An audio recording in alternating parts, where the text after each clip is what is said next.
Coucou tout le monde, j'espère que vous allez toutes et tous bien. Je suis ravie de vous retrouver pour notre rendez-vous quotidien, le message du jour. Et ce sera un message pour le mardi 5 juillet. N'oubliez pas qu'il s'agit d'énergie générale. Prenez uniquement les messages qui correspondent à ce que vous vivez. Prenez uniquement les messages qui vous parlent. Prenez uniquement ceux qui résonnent en vous. D'accord?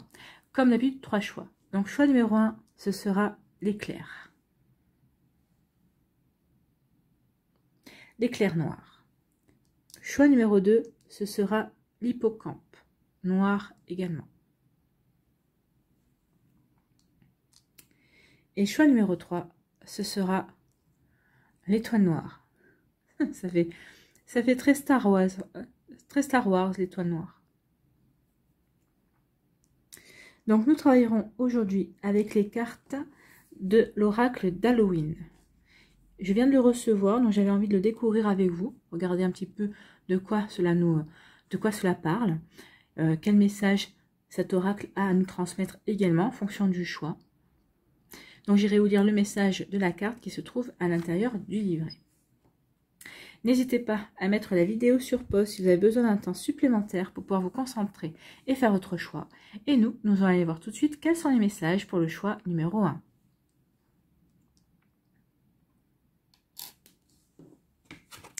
Ici, de quoi vous parle-t-on? D'un bonbon ou un sort? On vous parle de malice ou d'artifice.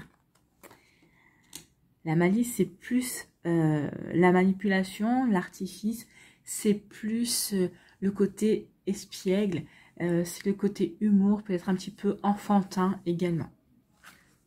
Moi, je vois ça comme ça. On va aller voir ce que nous dit la carte. Donc, un bonbon ou un sort.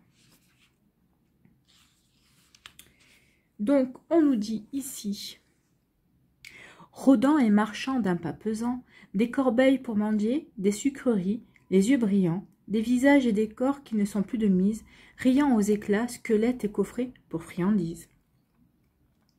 Donc, un bonbon ou un sort est une tradition amusante, mais quelle en est l'origine? Les peuples anciens croyaient en l'existence d'esprits malicieux, voire mauvais, errant au moment d'Halloween, à la tombée de la nuit, et d'esprits bienheureux et bienveillants. Ils pensaient que s'ils s'habillaient comme les esprits ou comme des créatures terrifiantes, on ne reconnaîtrait pas leur enveloppe humaine et ils ne feraient pas l'objet d'attaques.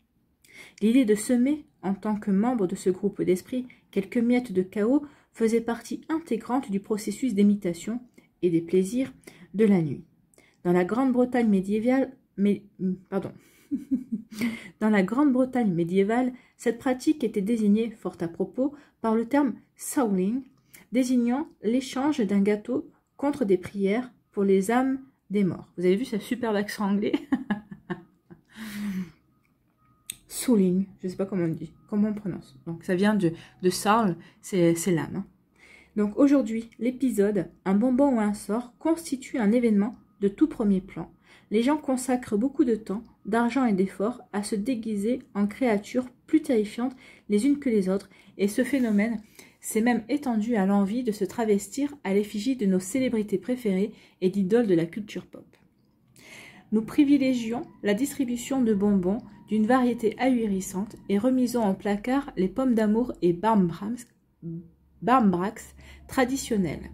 Peu importe l'idée d'effrayer la mort et de faire fuir les ténèbres à la vie dure. Je crois que la pratique moderne du « un bonbon ou un sort » contribue à réunir les communautés. C'est l'occasion de présenter nos familles et amis à notre entourage de façon conviviale et joyeuse. Un grand nombre d'entre nous ne connaît pas ses voisins, même ceux vivant sur le même palier. De fait, Halloween nous fournit le prétexte de sortir de notre réserve et d'étendre le champ de nos relations. Si lors de votre tirage, vous recevez la carte un bonbon ou un sort, il est peut-être temps d'examiner le rôle de la malice et de l'artifice dans votre propre vie. Oui, est-ce que vous êtes manipulé ou est-ce que vous manipulez? Est-ce que vous êtes plutôt dans le lâcher-prise, plutôt dans l'humour, dans l'espièglerie? Vous voyez comment ça peut résonner pour vous. En tout cas, ici, on dit il n'est pas nécessaire de vous conduire comme un enfant pour lâcher prise, vous accorder des moments détente et communiquer aux autres votre joie de vivre. Parfois, nous avons peur de faire des erreurs et l'artifice est le seul moyen de relâcher la pression que nous nous imposons pour que tout soit toujours parfait. Sinon, il importe de savoir qu'il existe un équilibre entre manipulation et artifice. La première n'est nullement agréable, le second renferme en son sein un soupçon de gaieté, empreinte d'irrévérence. Donc oui, il vaut mieux être dans l'artifice que dans la malice, on est bien d'accord. Donc malice ou artifice, vous voyez comment ça résonne, vous voyez ce que vous êtes, ce que vous incarnez le plus à l'heure actuelle également dans votre vie. D'accord? Allez, on va aller voir maintenant un conseil avec le petit oracle des pierres et des cristaux. Ici, qu'est-ce qu'on vous dit? C'est la pierre, la chatoukite, qui parle d'enseignant. J'ai en moi la sagesse divine de l'univers et je la partage ouvertement avec le monde. Oui, n'oubliez pas que vous avez cette sagesse en vous. Donc ici, nul besoin de manipulation.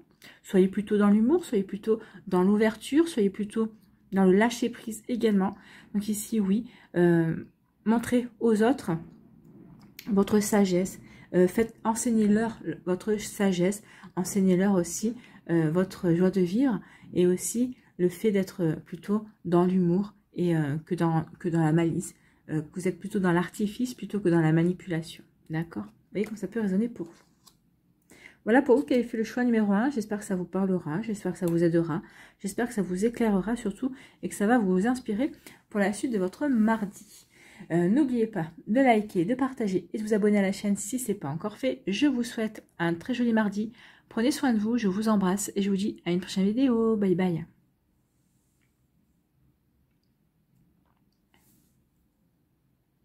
Choix numéro 2. Ici, quel est votre message? Eh bien, c'est l'hiver, le caractère sacré de la mise en sommeil. Oui, l'hiver, c'est la mise en sommeil, c'est le repos. Ça peut être aussi une période d'introspection également. La nature se repose en hiver pour mieux renaître au printemps. On le sait bien, donc c'est la mise en sommeil, l'hiver. Donc, que va nous dire l'hiver? Ah, bah j'ai trouvé de suite, donc. On nous dit ici... Donc, c'est le caractère sacré de la mise en sommeil. Je m'avance d'un pas léger, car la terre s'est endormie. Une berceuse offre un repos momentané, et les secrets de l'âme sont tenus bien à l'abri. C'est joli, hein, petit poème. La mort est terrifiante, même si, ou peut-être du fait que, nul ne peut y échapper. Toutefois, alors que nous plongeons au cœur de l'hiver, nous savons qu'il indique une mort aussi bien au sens propre que métaphysique. Dans certaines régions de la planète, des conditions climatiques extrêmes signifient que la neige et la glace recouvrent toute vie. Quant à la Terre, elle est en jachère et immobile. C'est vrai que quand il y a la neige, on ne peut pas dire qu'il y a beaucoup de choses de vivantes. Hein. Et pourtant, en dessous, oui, la vie est en sommeil en fait. Hein. En hiver, la terre ralentit, la lumière faiblit et la pluie est souvent de la partie. D'innombrables plantes dépérissent, de nombreux animaux sont moins actifs et traditionnellement, c'est une période de vache maigre, plus difficile pour ceux qui travaillent la terre pour vivre. De même, cette saison s'accompagne souvent de la fin d'un cycle de vie, en d'autres termes, la mort, que ce soit au sens figuré ou littéral. Si la carte de l'hiver vous apparaît, il est temps de laisser mourir tout ce qui vous est inutile. Oui, il est temps maintenant de mettre fin à certaines choses. C'est aussi le temps d'être dans l'introspection et justement de réfléchir à ce qui ne vous est plus utile pour pouvoir faire du vide, pour pouvoir nettoyer, pour pouvoir purifier également vos énergies. Dans les domaines où il vous semble naturel et logique de lâcher prise par rapport à des événements qui ont empoisonné votre existence pendant un certain temps, agissez concrètement pour les changer et abandonner toute chose superflue, supplémentaire et pesante. Donc c'est vraiment là l'occasion pour vous, c'est ce qu'on vous dit, vraiment de lâcher prise par rapport à des événements, par rapport à des situations, par rapport à des personnes qui ne vous correspondent plus en termes d'énergie également. Alors, qui vous ont empoisonné l'existence ou non, hein, mais en tout cas, c'est vraiment le moment de prendre conscience qu'il y a certaines choses qui n'ont plus lieu d'être dans votre vie, en fait. Hein. C'est exactement ce que vous dit la carte. Donc, il est temps maintenant il y a peut-être des choses en sommeil que vous ne vouliez pas voir. Et justement, l'hiver va vous permettre d'en prendre conscience, justement. Et ça va vous permettre aussi de changer certaines choses, certaines habitudes. Ça va vous permettre aussi d'abandonner toute chose superflue qui ne vous correspond plus, qui n'a vraiment plus... qui n'ont vraiment plus de place dans votre vie en tout cas. voyez comme ça peut résonner pour vous qui avez fait ce choix-là.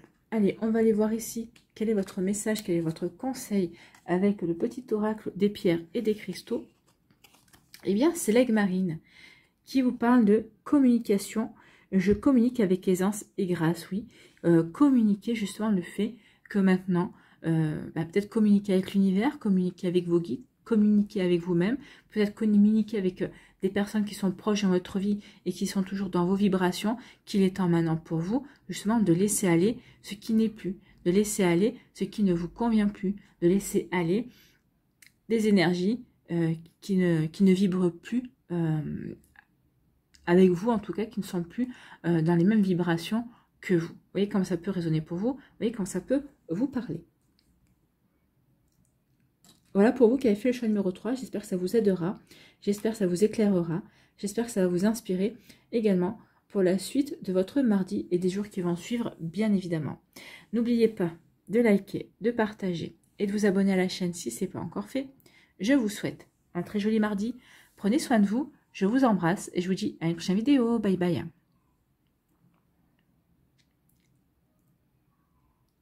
Choix numéro 3, ici. Quelle est votre carte? Quel est votre message?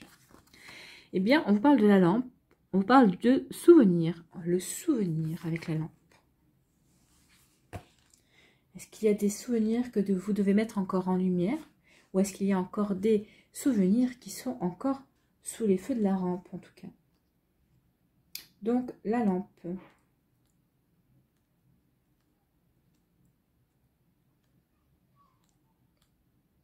La lampe, elle est là. Je l'ai trouvée. Donc, ici, avec la lampe, on vous dit quoi? On vous dit, j'allume une seule bougie dans une lampe que je vous dédie. Au sein de l'obscurité, une flamme unique, reflet de mon cœur authentique. C'est plutôt joli. Donc, sculpter un jack à la lanterne pour effrayer les esprits et les éloigner s'inscrit dans une longue tradition.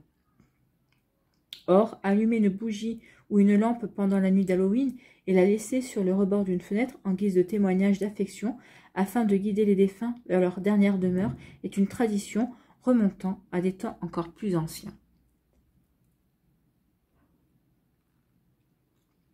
À la fois symbole du souvenir et marque de présence lumineuse pour ceux désireux de rentrer chez eux, la lampe est laissée allumée pour éclairer la nuit, voir la tristesse ressentie envers nos chers disparus. C'est pour éclairer la tristesse, vous vous rendez compte un peu?